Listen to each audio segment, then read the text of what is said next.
Hello again, and this is Luca Mino back with another episode of Learn to Unlearn. This is Learn to Unlearn number 12. Be good to yourself. That's what it's called. Be good to yourself. I'm glad to see everybody here, as in the auditorium, right? You know, you're looking up. I'm glad to see everybody here. Glad you could come. No empty chairs. I'm glad to see people are bringing in chairs, extra chairs. I'm just kidding. Being good to yourself. What does it mean? Well, I found out, and I split it up into many sections, all kinds of sections. But for today, it's 4 of them. And this is fun too. There are 4 very important sections for this show. And I need to remind myself to point out where they're going to be on the bottom of the screen as we go along. You'll have to forgive me. I'm trying to find out how I can put my notes somewhere where I can look at the camera and read at the same time, and it's not working very good. So we're going to see how things go. First of all, number 1, pamper yourself. Pamper yourself, very important. Why? It's an important one and a hard one too, especially for men, to work on your sensitivity, being less sensitive among us. Anyway, for me, it just comes naturally. It's always there, but you have to be, it has to be relearned. So, I'm catching myself even now. I'm yelling at myself sometimes when I'm angry, and I say bad things. I call myself bad names. Gee, I wonder where that came from. Right. Well, that's where it came from. And it was, I noticed it. And the last few times I ended up laughing when I call myself a stupid idiot for something or, so, I'm catching myself every time, and I'm almost stopping it. So that's something that I'm working on myself. Learning how to love yourself, to be gentle, more understanding, and more patient. Giving yourself a break, like, holy cheese, does that sound strange? To some it may, because that's exactly what the problem is. We're not used to pampering ourselves. We're not used to giving ourselves a break. And that's the next one. Give yourself a break, lighten up, right? Be light, joke around, talk to yourself. These are all things that are really important as far as healing goes, because you're lightening up everything. You're leaving problems that aren't yours on the outside of the door, of the front door. In my case, it's also about forgiveness, not in the sense that I did something wrong, but it's to forgive yourself for who you are. I was a jerk back then, and for what happened to you also, and to the people that did things to you, that had things happen to you. Make peace with it. Giving yourself a break also means taking the weight off your shoulders. Okay, is it really yours to carry? Here come all the cliches that we've heard that so many times, right? Or was it put there by somebody else? Are you fighting somebody else's wars for them? As I lighten my load up, okay, what I was taught is you take a piece of paper like this one, and you write on it 4 words. Is it my problem? And you go to the fridge and you put it on the fridge door, and you'll be surprised how many times you come back to that piece of paper. And is it my problem? No. Is it my problem? No. Did I cause that? No. If you don't cause problems to people, why are we always having difficulties? Why are we always being martyred? That's for another show probably. Or have I already done one on this? I don't remember. Anyway, it's all about lightening the load up, right? So when you feel lighter, you're going to feel better. You're going to in better health. You're going to want to do more stuff, more activities outside. You're going to feel better mentally also. Speaking of mentally, tuning out is a very important one. Frequently, tuning out. What do I mean by tuning out? I've talked about meditation on at least 3 of the shows, if not more. I mention it a lot because it helps me focus on everything in a balanced way. Meditation. When I meditate, what I do is I face the sun. I sit down facing the sun, probably around 10 or 11 o'clock in the morning, or after 4 o'clock in the afternoon, when it's not too hot, especially in the summer months. But facing the sun, you close your eyes, and it took me 15 minutes before in the beginning. Now it takes me between 5 minutes and 10 minutes to start seeing colors, beautiful colors that vary. Purple, yellow, green, black coming up from the bottom, purple coming from the sides, yellow swaths coming by. It depends. It's different every day.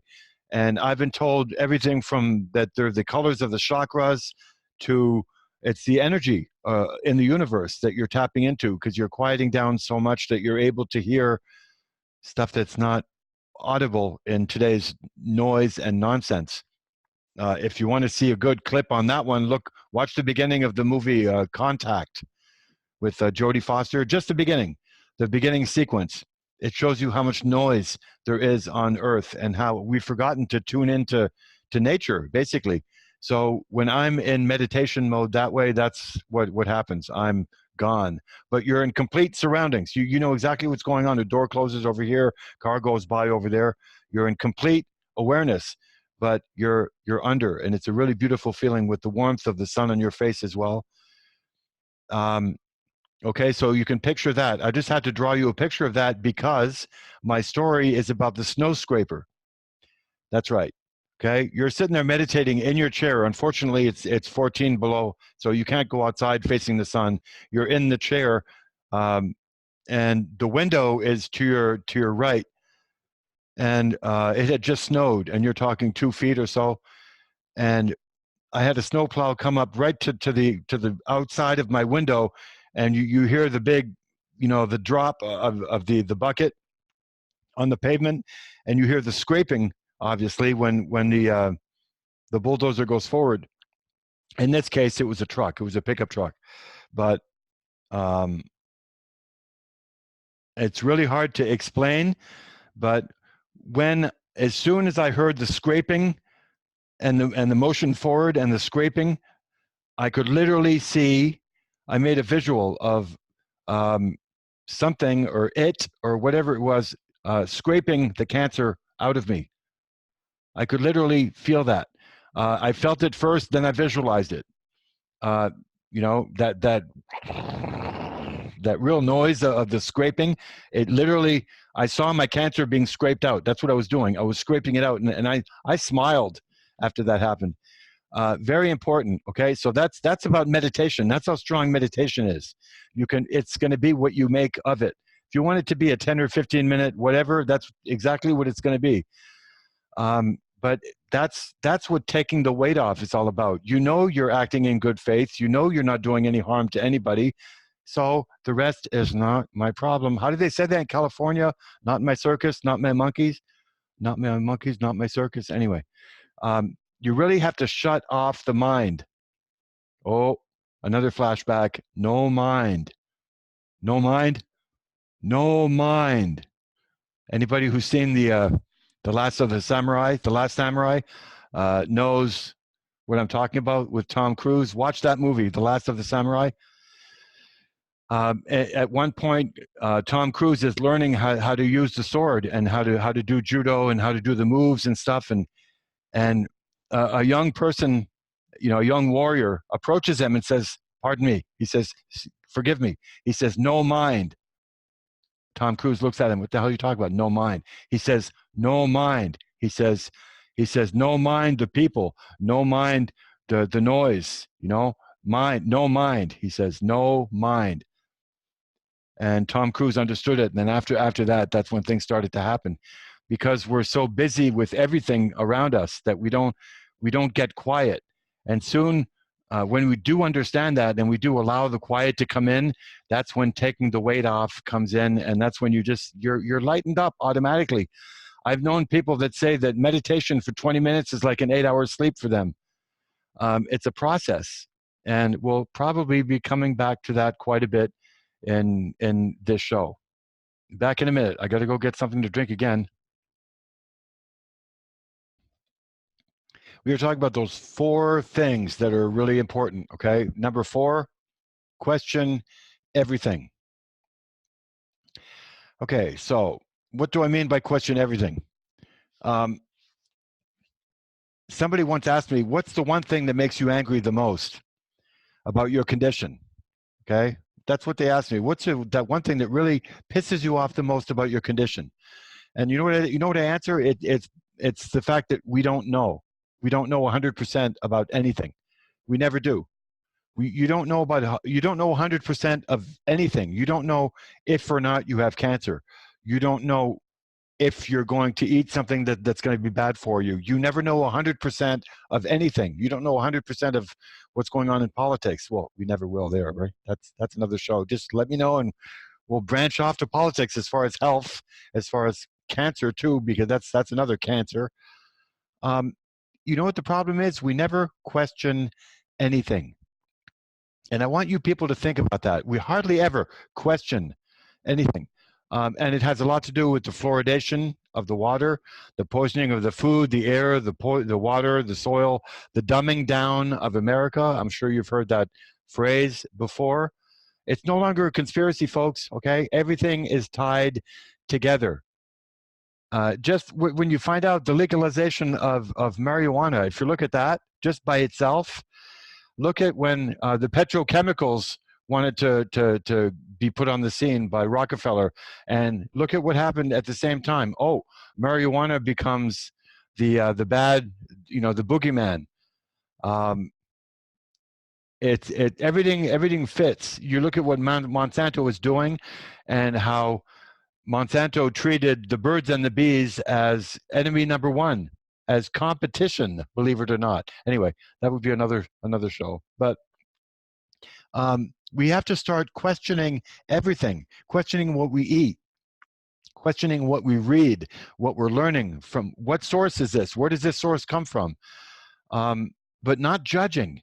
We need to think out of the box completely, literally, or we're going to end up just like those people that had their lives destroyed simply because they never questioned the narrative. They never asked, or they never even thought there would be another way. And I could have been one of them. And this is another kind of a parentheses, kind of a thing that I'm doing here in this show, to talk about me for a minute, because that's what the show's about anyway. If it's not about my healing, then what is it, right? Well, if I didn't know, if I didn't spend the last 15, 20 years of my life on conspiracy theories and on chemotherapy and radiation and mammography and vaccines and GMOs, chemtrails, these are real, okay? This is not conspiracy theory. I wouldn't, I would have succumbed, okay? I would have gone like everybody else, the sheep going to the, not the slaughter, in this case, it would have been a slow slaughter, yeah, because you would have been talking about 13 weeks of intensive chemo, and then they go in and they take out your bladder and your prostate, and then they do a makeshift bladder that they put back in, or they can give you a bag on the side of you with tubes going out, whichever you want, and then they send you home with a catheter, This happens every single day. And it's kind of a break from the positive that I'd like to give to the positive spin that I'd like to give to these series. So then they ask you, why question everything? Okay, well, because we're always learning that the body is always trying to heal itself. It's always trying to heal itself all the time. And I've seen this myself, and I've proven it because of my meditation and the stuff I'm taking as well, the XII by itself, which is fighting the cancer, the pot that I'm smoking, and the oil, the THC and CBD oil that I'm taking manually, it's helping quite a bit, and the energy comes back. But when you have problems that occur in your life, or that drag you down, that aren't your problem to begin with, but they become yours, and that drags you down, that's a cancer. That brings you down, and that's what you have to avoid, even if it means living by yourself and not alienating yourself from society. Fine. I've seen it, and your body will let you know and alert you every time there's something that goes wrong. Like, today I'm having a stomach ache, and I know where that comes from. Why question everything? Okay, there's another reason why I wanted to question everything, and to tell you to question everything right here. This is it right here. I can never get it straight. with this camera, how to present stuff. There you go. Okay, so now I'm covering my face up. Right here, this is the stuff. I'm calling this my incident in Kentucky with radiology. Okay, they often make mistakes. They misdiagnose. They allow themselves to give suggestions as to treatment or prognosis. In complicated language, what that means is that only what the doctor understands, right? So the patient never gets to see it. And if the patient does see it, in the case of my CD, I don't understand what that means, right? And the doctor showed me, literally in Kentucky, he showed me that they literally gave a misdiagnose, purposefully or not, whatever, somebody that doesn't even know you, somebody that doesn't even, he hasn't even seen you. He's just seeing, he's treating the black and white image, or the, in this case, the x-rays, and he's telling the doctor what he thinks.